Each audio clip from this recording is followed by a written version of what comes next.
ये बात है साल 2003 की, जब दुबई के शेख ने समंदर में द वर्ल्ड प्रोजेक्ट की कंस्ट्रक्शन स्टार्ट की। समंदर में 300 आइलैंड्स बनाने का ये प्रोजेक्ट अर्थ शेप की तरह दिखने के लिए बनाया जा रहा था, जिसमें लग्जरी विलास, होटल्स और बीच रिजॉर्ट्स के साथ साथ वो सब कुछ बनाया जाना था जिसका अंदाजा लगाना भी काफी मुश्किल है। यहाँ तक कि इस प्रोजेक्ट की जब एडवर्टाइजमेंट हो रही थी तो उसमें दी वर्ल्ड को लैंड ऑफ पैराडाइज यानी जन्नत की जमीन का लक़ब भी दिया गया। लेकिन ये प्रोजेक्ट कंप्लीट होने के 12 सालों बाद भी आज तक ये आइलैंड्स समंदर में वीरान क्यों पड़े हैं। दुनिया की महंगी तरीन सेलिब्रिटीज से एंडोर्समेंट करवाने के बावजूद भी दुबई के शेख का ख्वाब अधूरा क्यों रह गया। यहाँ आखिर हुआ क्या था? नाजरीन, ये बात तो हम सबको मालूम है कि दुबई के रूलर शेख मोहम्मद बिन रशीद अल मख्तूम ने दुबई में वो कुछ कर दिखाया है जिसकी मिसाल पूरी दुनिया में नहीं मिलती। आज से 30 साल पहले दुबई में सिर्फ एक बिल्डिंग हुआ करती थी जिसको आज दुबई वर्ल्ड ट्रेड सेंटर कहा जाता है, लेकिन उसके बाद यहाँ back to back construction projects ने दुबई की वो किस्मत बदली कि जो शहर 100% अपने ऑयल पे डिपेंडेंट था वो अब सिर्फ 3% ऑयल पे डिपेंडेंट रह गया है। और शेख का ख्वाब भी कुछ ऐसा ही था। दुनिया की सबसे ऊंची बिल्डिंग बुर्ज खलीफा से लेकर दुनिया के पहले और आखिरी 7 स्टार होटल बुर्ज अल अरब तक दुबई का कोना कोना वर्ल्ड क्लास लग्जरी फैसिलिटीज से भरा हुआ है। जब दुबई के पास मजीद मेगा प्रोजेक्ट्स बनाने के लिए जमीन कम पड़ गई तो शेख ने रुख किया समंदर का। ये बात है 2001 की, जब दुबई पहले ही बुर्ज अल अरब बनाकर वेस्टर्न टूरिज्म अपनी तरफ अट्रैक्ट कर बैठा था। दुबई के बीचेस काफी ज्यादा फेमस होने लगे थे और बात यहाँ तक पहुँच चुकी थी कि अब दुबई के पास बीचेस की जगह कम पड़ गई। दुबई की कोस्ट लाइन जो सिर्फ 70 किलोमीटर पर फैली हुई थी उसको अब बढ़ाने का वक्त आ चुका था। स्टार्टिंग में प्लान ये था कि दुबई के समंदर में 3 आर्टिफिशियल आइलैंड्स बनाए जाएंगे जिनको जब स्पेस से देखा जाएगा तो उनकी शक्ल पाम ट्री जैसी होगी। पाम जुमेरा, पाम जबल अली और पाम डेरा। 2001 में सबसे पहले पाम जुमेरा पर काम स्टार्ट कर दिया गया क्योंकि शायद ये प्लान किए गए आइलैंड्स में सबसे छोटा था। सिर्फ अकेले पाम जुमेरा की वजह से ही दुबई की कोस्ट लाइन में 56 किलोमीटर यानी 80% का इजाफा हो रहा था। कोस्ट लाइन बढ़ाने का ये आइडिया दुबई के शेख को इतना भा गया कि पाम जुमेरा की कंस्ट्रक्शन कंप्लीट होने से पहले ही पाम जबल अली और पाम डेरा पर भी काम स्टार्ट कर दिया गया। इन 3 आइलैंड्स के अलावा एक और प्रोजेक्ट भी था जिसने किसी मैग्नेट की तरह पूरी दुनिया की अटेंशन अपनी तरफ खींच ली। ये प्रोजेक्ट दी वर्ल्ड के नाम से लॉन्च किया गया जिसमें टोटल 300 छोटे आइलैंड्स मौजूद थे। दी वर्ल्ड का डिजाइन अर्थ के मैप के हिसाब से रखा गया था जिसमें हर कंट्री के नाम से अलग अलग आइलैंड बनाए गए थे। 2003 में दी वर्ल्ड की कंस्ट्रक्शन का काम स्टार्ट कर दिया गया जो दुबई के साहिल से 3.5 किलोमीटर दूर समंदर की ताबड़तोड़ लहरों को रोक कर बनाया जा रहा था। दी वर्ल्ड आइलैंड्स असल में दुनिया की एलीट क्लास के लिए एक प्ले ग्राउंड होने वाला था। इंटरनेशनल एक्टर्स, रॉयल क्लास और बिजनेस टाइकून्स ने खूब जमकर इस प्रोजेक्ट में हिस्सा लिया। कुछ ने अपने पर्सनल यूज के लिए यहाँ आइलैंड्स खरीदे तो कुछ ने इसकी एडवर्टाइजमेंट करके अपना पार्ट प्ले किया। यहाँ पर छोटे से छोटे आइलैंड की कीमत $15 मिलियन यानी 112 करोड़ रुपए रखी गई और बड़े आइलैंड्स इनके तो क्या ही कहने। एक आइलैंड $50 मिलियन यानी तकरीबन 375 करोड़ रुपयों में सेल किया गया।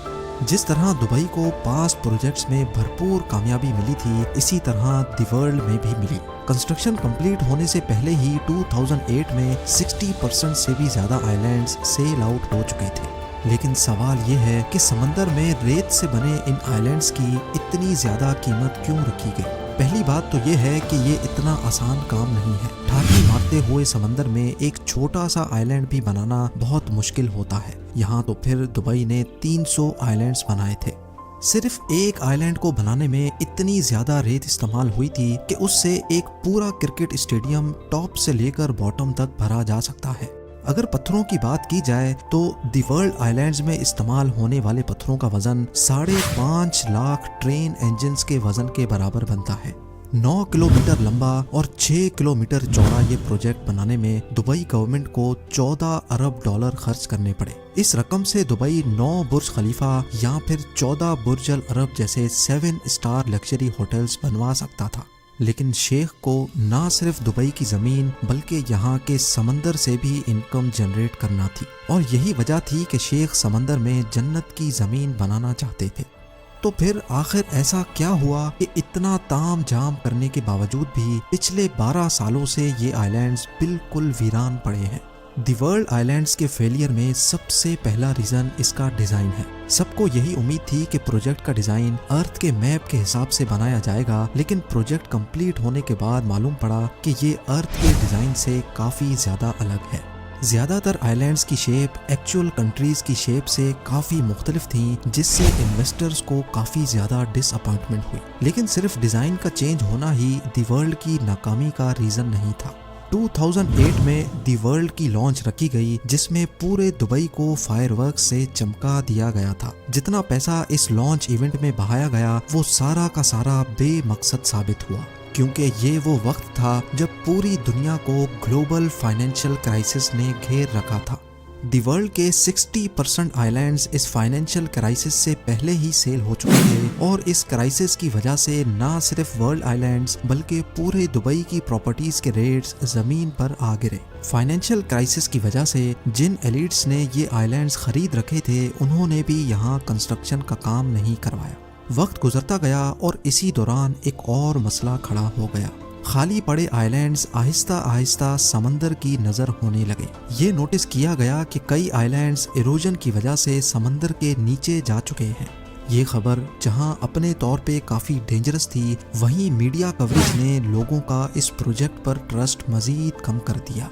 उसका नतीजा ये हुआ कि ग्लोबल फाइनेंशियल क्राइसिस खत्म होने के बाद दुबई के दूसरे एरियाज में तो बिजनेस वापस लौट आया, लेकिन वर्ल्ड आइलैंड्स पर इरोजन के डर से किसी ने भी अपनी किस्मत नहीं आजमाई। इंजीनियर्स और रिसर्च टीम ने जब आइलैंड इरोजन को इन्वेस्टिगेट किया तो एक और खौफनाक मामला उभर कर सामने आ गया।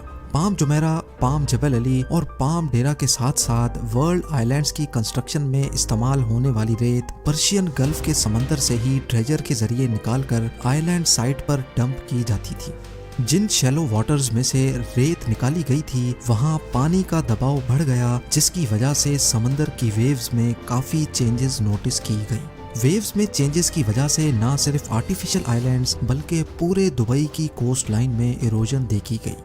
ये सैटेलाइट फुटेज 2002 की है, जब सिर्फ पाम जुमेरा बनाया गया था। इस फुटेज में दुबई की कोस्ट लाइन को गौर से देखें, जो कि ऑलमोस्ट स्ट्रेट लाइन में नजर आ रही है। अब गौर करें इस फुटेज पर जो 2008 की है, जब बाकी तमाम आइलैंड्स भी बनाए जा चुके थे। इसमें साफ साफ देखा जा सकता है कि दुबई की अपनी कोस्ट लाइन जगह जगह से इरोड हो रही है, और इसको रोकने के लिए कई जगह पर आर्टिफिशियल वॉल्स भी खड़ी की गई हैं। आर्टिफिशियल आइलैंड्स बनाने, दुबई की कोस्ट लाइन को डबल ट्रिपल करने और नेचर से खेलने का अमल अब दुबई पर उल्टा वार करने पर तुला है। इस मामले ने इन्वेस्टर्स, बिजनेस टाइकून्स और सेलिब्रिटीज के ट्रस्ट लेवल को इतनी ठोस पहुंचाई कि दुबई गवर्नमेंट ने तमाम आइलैंड प्रोजेक्ट्स पर फौरन काम रुकवा दिया।